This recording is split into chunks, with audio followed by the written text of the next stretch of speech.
কেন্দ্রে জোট থাকলেও রাজ্যে কি জোট বাঁধছে তৃণমূল? সামনে বিধানসভা নির্বাচন, সব দল এখন ময়দানে, নিজেদের তৈরি করতে প্রস্তুত প্রত্যেকটা দল। এবার যে প্রশ্নটা জোরালো হচ্ছে সেটা হচ্ছে যে 26-এ কি একা লড়বে তৃণমূল? এবার উত্তর দিলেন দলের সেনাপতি অভিষেক বন্দ্যোপাধ্যায়। তিনি স্পষ্ট করে বললেন, কেন্দ্রে ইন্ডিয়া জোটের সঙ্গী হয়ে লড়লেও এ রাজ্যে একাই লড়বে তৃণমূল। বৃহস্পতিবার নিজের লোকসভা কেন্দ্র ডায়মন্ড হারবারের অন্তর্গত সাতগাছিয়া একটা সেবাশ্রয় ক্যাম্পে গিয়েছিলেন সাংসদ অভিষেক বন্দ্যোপাধ্যায়। সেখানে সাংবাদিকদের প্রশ্নের উত্তরে ভোটে একা লড়া নিয়ে তিনি বলেন, 2026 আসতে এখনও 1 বছর বাকি, তবু 26-এর ভোটে তৃণমূল একা লড়বে কিনা সে জবাব দিদি অর্থাৎ মমতা বন্দ্যোপাধ্যায় দিয়েই দিয়েছেন। আর এতে আশ্চর্যের তো কিছু নেই, 21-এও আমরা একা লড়েছি, 2014, 2016, 2019, 2024 সালেও অন্যথা হয়নি। একা লড়ে আমরা দারুণ ফল করেছি, তো একাই লড়ব। বিজেপি যাই বলুক, রেজাল্ট কি হয়েছে সবাই দেখেছে। কি বলছেন সাংসদ অভিষেক বন্দ্যোপাধ্যায়, শুনব। हम लोग 21 में अकेले लड़े, हम लोग 24 में अकेले लड़े, हम लोग 19 में अकेले लड़े, हम लोग 14 में अकेले लड़े, हम लोग 16 में अकेले लड़े, और अकेला लड़के हम लोग शानदार प्रदर्शन किया है, तो अकेले लड़ेगा।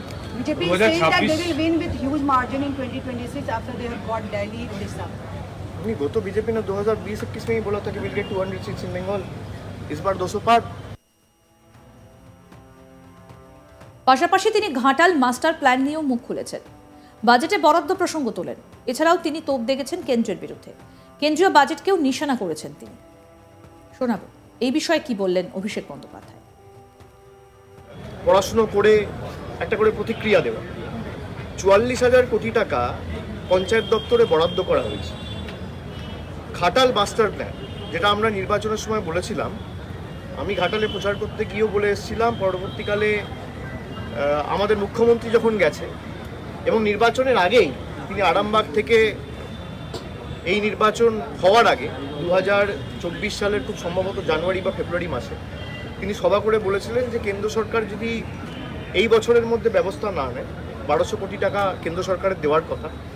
এবং একাধিকবার আমাদের রাজ্য সরকারের প্রতিনিধিরা গেছে সেখানে, কেন্দ্রীয় মন্ত্রী সচিব তাদের সাথে বৈঠক হয়েছে ঘাটাল মাস্টার প্ল্যান নিয়ে, এবং মুখ্যমন্ত্রী অ্যানাউন্স করেছিলেন, ঘোষণা করেছিলেন যে কেন্দ্র সরকার যদি না দেয় আমরা নিজেদের কোষাগার থেকে, অর্থাৎ রাজ্য সরকারের নিজেদের কোষাগার থেকে আমরা পুরোপুরি খরচা দিয়ে ঘাটাল মাস্টার প্ল্যান করব। সেই ঘাটাল মাস্টার প্ল্যানের জন্য 500 কোটি টাকা বরাদ্দ করা হয়েছে।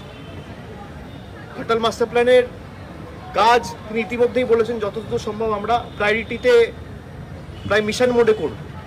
তার মানে তারা তো চায় না এই কাজগুলো হোক। এছাড়া গঙ্গাসাগরের নতুন ব্রিজের কথা বলা হয়েছে, পথশ্রীর জন্য প্রায় 1500 কোটি টাকা আলাদা করে বরাদ্দ করা হয়েছে, পিডব্লিউডি ডিপার্টমেন্টের জন্য 6000 কোটি টাকা বরাদ্দ করা হয়েছে।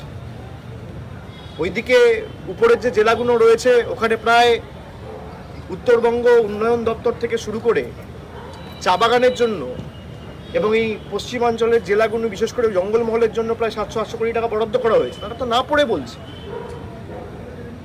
সুতরাং যারা মানুষকে ভাওতা দিয়েছে, আর কেন্দ্র সরকারের বাজেট, আমি তো স্পষ্ট বলেছি যে কেন্দ্র সরকারের যে বাজেট তারা পেশ করেছে বা পরিবেশন করেছে এটা ভাওতা ছাড়া কিছু নয়। তার কারণ আমি যদি আমার আয়, তারা বলেছে 12 লাখ টাকা অবধি যদি আপনি আয় করেন বছরে তাহলে আপনার কোনো ইনকাম ট্যাক্স লাগবে না, কিন্তু আমার আয় যদি 12 লাখ টাকা বছরে মানে মাসে 1 লাখ টাকা।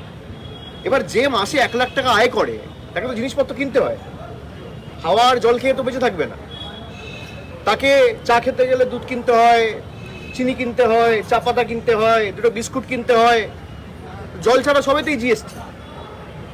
চাল, গম, আটা, সর্ষের তেল, মাথার তেল, শ্যাম্পু, গায়ের সাবান, সবের উপর, টুথব্রাশ থেকে শুরু করে মানে সবের উপর, পায়ের জুতো থেকে শুরু করে, মোজা থেকে শুরু করে, পকেটের রুমাল থেকে শুরু করে কিছু বাদ নেই, সব কিছুতে জিএসটি। তা একজন যদি জিএসটির বাবদে যে 1 লাখ টাকা মাসে কামায় আর বছরে 12 লাখ টাকা কামায়, তাকে 98,000 টাকা খালি জিএসটিতে দিতে হচ্ছে। একদিকে আপনাকে বলছে 80,000 টাকা রিবেট দিচ্ছে আর 98,000 টাকা জিএসটি দিয়ে নিয়ে নিচ্ছে। অর্থমন্ত্রী তো বলতে পারেন, আমি তো ডেটা সোর্স আমার পরের দিন লোকসভা স্পিকারের কাছে জমা দিয়েছি, প্রশ্ন করুক না। এর উপর টোল ট্যাক্স রয়েছে, এর উপর সিকিউরিটি ট্রানজাকশন ট্যাক্স রয়েছে, এর উপর 1000 রকমের সেস রয়েছে, সারচার্জ রয়েছে।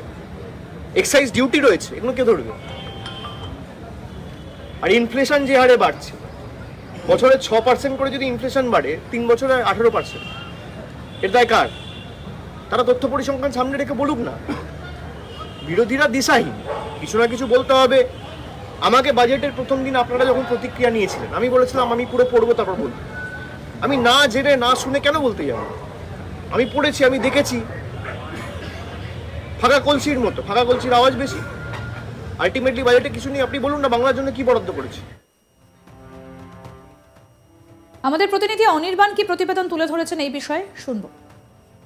এই মুহূর্তে 2026 সালের বিধানসভা নির্বাচন যত এগিয়ে আসছে, ততই কিন্তু মুহূর্তে মুহূর্তে বাড়ছে রাজনৈতিক হিসাব। এবং তারই মধ্যে আমরা দেখেছি যে মুখ্যমন্ত্রী মমতা বন্দ্যোপাধ্যায় একপাশে যেমন বলছেন, অন্য পাশে কিন্তু অভিষেক বন্দ্যোপাধ্যায়, মানে তৃণমূল কংগ্রেসের সেকেন্ড ইন কমান্ড, যে অল ইন্ডিয়া তৃণমূল কংগ্রেসের জেনারেল সেক্রেটারি, তিনিও কিন্তু ইতিমধ্যেই মুখ খুলেছেন মূলত জোট নিয়ে। কারণ আমরা জানি যে যখন অন্যান্য রাজ্যে বা যখন লোকসভা নির্বাচন হয়, তখন কিন্তু অন্যান্য রাজ্যে ইন্ডি জোট, সেই জোট নিয়ে, জোটের মধ্যেই কিন্তু লড়াই করেন মুখ্যমন্ত্রী মমতা বন্দ্যোপাধ্যায় এবং তৃণমূল কংগ্রেস সেই জোটেই লড়াই করে। কিন্তু তারই মধ্যে আমরা দেখি যে পশ্চিমবঙ্গে কিন্তু কোনোভাবেই সেই ইন্ডি জোট কার্যকর হয়নি এবং বিজেপির বিরুদ্ধে এককভাবে লড়াই করেছে তৃণমূল কংগ্রেস। এবারে প্রশ্ন উঠতে শুরু করেছিল যে কোথাও গিয়ে কি ফের একবার ইন্ডি জোট বা কোনো রকম জোট হবে পশ্চিমবঙ্গে বিধানসভা নির্বাচনে। সেই প্রশ্ন উঠার আগেই কিন্তু মূলত মুখ্যমন্ত্রী মমতা বন্দ্যোপাধ্যায় তিনি কিন্তু বারবার করে বলে দিয়েছেন যে কোথাও গিয়ে তারা এই জোট নিয়ে কোনো রকম ভাবছেন না, তারা কিন্তু একাই লড়াই করতে চান। এবং তারই মধ্যে ইতিমধ্যে কিন্তু অভিষেক বন্দ্যোপাধ্যায়, দলের সেকেন্ড ইন কমান্ড এবং অল ইন্ডিয়া তৃণমূল কংগ্রেসের জেনারেল সেক্রেটারি, তিনিও কিন্তু সরাসরি বলে দিলেন যে এবার লড়াইটা সম্পূর্ণভাবে একারই হতে চলেছে। তিনি এটাও বলেছেন যে 2019 সাল, 2021 এবং তার পাশাপাশি 2024-এর লোকসভা নির্বাচন এবং তার পাশাপাশি কিন্তু 2016 সাল, এই সব ভোটই কিন্তু তারা একেবারে একা লড়াই করেছেন। ফলে এই মুহূর্তে দাঁড়িয়ে কিন্তু কোনোভাবেই তারা কোনো জোটে যাবেন না, এমনটা স্পষ্ট করেছেন তিনি। সেবাশ্রয়ের একটি অনুষ্ঠান ছিল এবং সেই অনুষ্ঠানে অভিষেক বন্দ্যোপাধ্যায় তিনি গিয়েছিলেন এবং যাওয়ার পরে কিন্তু সরাসরি তাকে প্রশ্ন যখন করা হয়, তিনি কিন্তু প্রশ্নের উত্তরও সরাসরি দিয়ে দেন। এবং তার পাশাপাশি কিন্তু অভিষেক বন্দ্যোপাধ্যায় বেশ কিছু বিষয় নিয়ে কথা বলেছিলেন। ফলে এই মুহূর্তে দাঁড়িয়ে রাজনৈতিক মহলে কিন্তু অনেক ধরনের প্রশ্ন উঠতে শুরু করেছে যে পশ্চিমবঙ্গে যে নির্বাচন রয়েছে সেখানে কি হবে। কিন্তু এরই মধ্যে বোঝা যাচ্ছে যে এখন কোনো রকম জোট হচ্ছে না।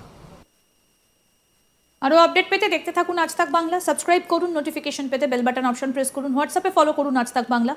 ভিডিওটা লাইক করুন, শেয়ার করুন, কমেন্ট করুন।